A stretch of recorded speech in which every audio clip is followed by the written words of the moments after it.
Hello and welcome into a Friday six-pack. Today, you know the drill already. 6 topics, rapid fire. We're going to go through it.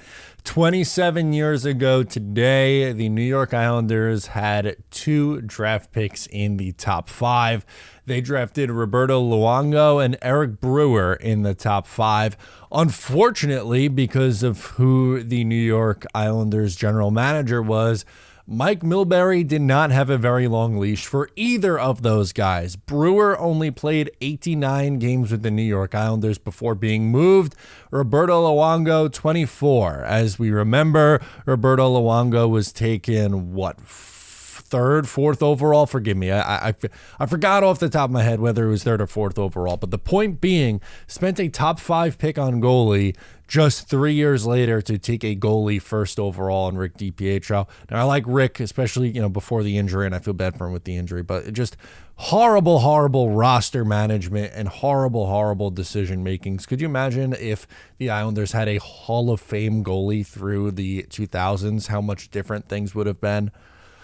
Guy was an absolute moron, Mike Milbury. Number 2, speaking of Mike Milbury, the final Mike Milbury draft, right? Kyle Oposo, healthy scratched for Game 6.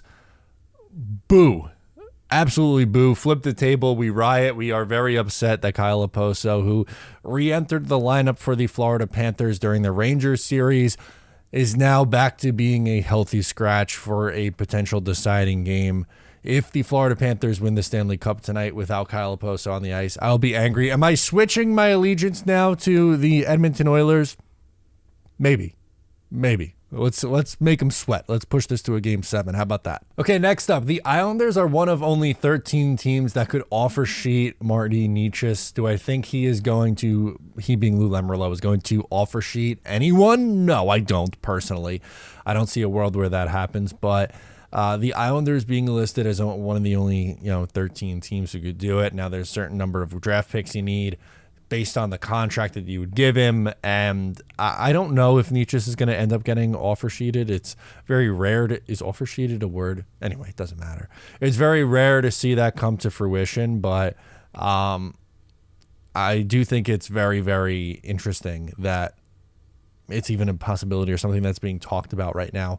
I don't think the Islanders have even just like a straight up trade option to have enough in order to acquire him. It would be a first plus, and I don't know if the plus is going to be enough for the Isles. I think if Necas is to go somewhere else, it's not going to be with the Islanders as much as we might like him. Okay, Kyle McLean got a new contract. So what I wanted to do in my 6-pack was give you my predictions for what I think Kyle McLean is going to give the New York Islanders in 24-25. I think he ends up playing on the 4th line for the Islanders. There's some debate whether he's a 3rd line or a 4th line player.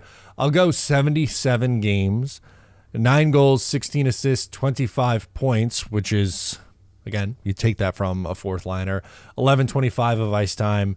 Physical, tenacious player, just solid, cheap 4th liner. We talked him up in the most recent episode of Up the Turnpike, a full episode, but I do think, he'll just be a productive 4th liner, give you, in the mid-20s in points, and be able to play 10 to 11 something minutes a night. Okay, I have a question that I'm going to pitch in this next one, and I think I'm going to do on the regular YouTube channel a longer video on this, and not just a minute or so, not hot take, but rapid reaction.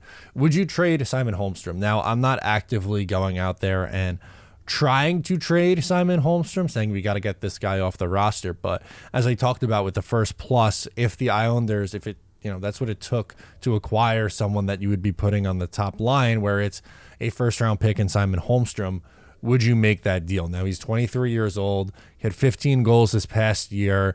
A 15-goal season at age 22 is nice, and I'm sure that he could get better, but I don't know if he's really anything more than a 3rd-line player.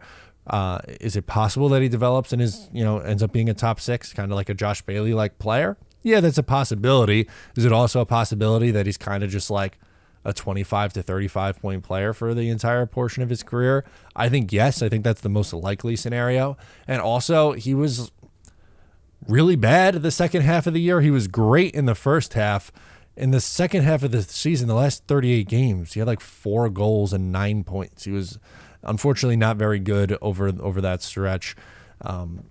Do I think that's what he is and what he's going to be for his entire career? No, but he's not stopping me from making a trade for a top line player. And then it's almost draft season right now, right? Like the NHL draft is coming up and coming up pretty quickly. But this was just a reminder because I saw this, cycling around on Twitter.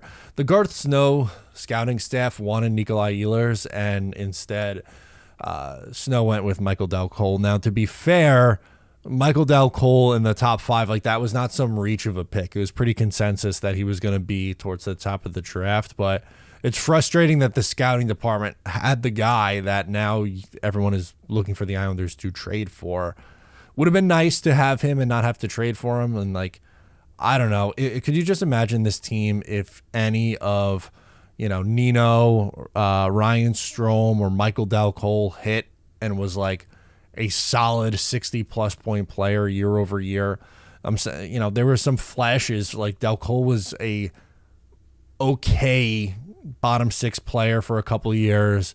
Ryan Strome had a stellar rookie season, and Nino was just not a good Islander. Unfortunately, it didn't work out here, but it would have been nice if one of those guys hit for this team, or even if you just had Ehlers and he was what he has been the last, however many years he's been playing in Winnipeg now. So anyway, that's my Friday 6-pack. Let me know your thoughts. I'm Matt. I'll catch you guys next time.